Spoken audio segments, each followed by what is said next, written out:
Hi, welcome to the Story Harbor. We're on day 11 of our 31-day autumn-themed book challenge. We're reading one new autumn-themed book every day this month. Subscribe to our channel if you want to follow along with the challenge. Today's book is Pumpkin Moonshine by Tasha Tudor. Let's get started. Pumpkin Moonshine by Tasha Tudor. Sylvie Ann was visiting her grandmummy in Connecticut. It was Halloween, and Sylvie wanted to make a pumpkin moonshine.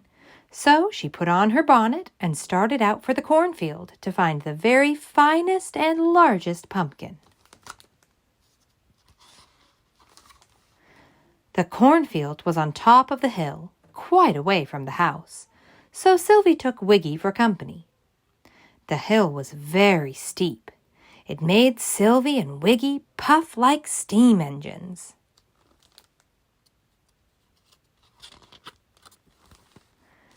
When they reached the field, Sylvie looked among the shocks of corn for the very fattest pumpkin. Way across the field, she found such a fine one. It was so very big, Sylvie couldn't lift it. So instead, she rolled it across the field, just the way you roll big snowballs in wintertime. But when Sylvie and Wiggy and the pumpkin came to the edge of the field, where the ground sloped down to the barnyard below, the pumpkin began running away. It leapt over stones and bushes, bumpity-bump-bump, faster, faster down the hill with Sylvie and Wiggy rushing after it. It frightened the goats. It terrified the hens. It enraged the geese as it tore into the barnyard at a truly dreadful speed.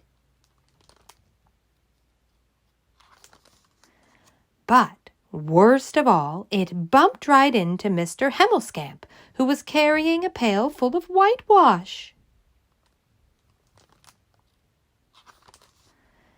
It didn't stop till it hit the side of the house, ker-thumpity-bumpity-thump.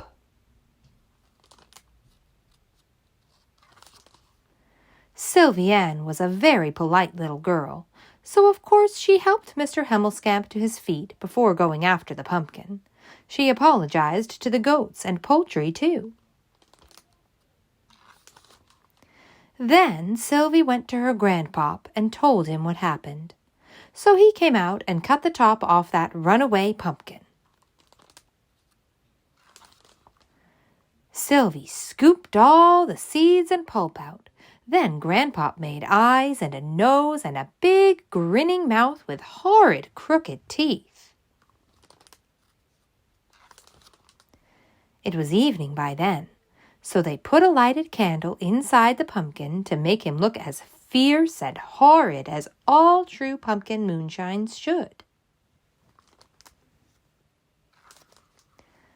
Sylvie and Grandpop put the pumpkin moonshine on the front gate post. Then they hid in the bushes to watch how terrified the passers-by would be at the sight of this fierce pumpkin moonshine. They had a wonderful time. Sylvie Ann saved the pumpkin seeds. Next spring she planted them. The vines grew up and ran all over the cornfield with lots of pumpkins on them, just waiting to be made into pumpkin pies and pumpkin moonshines to please good little girls like Sylvie Ann. The end. Thank you so much for joining us today. Be sure to subscribe to our channel to be a part of our autumn-themed book challenge and get one new autumn-themed book read aloud each day this month. You can also find a playlist of all the books we have read so far on our channel page. See you tomorrow!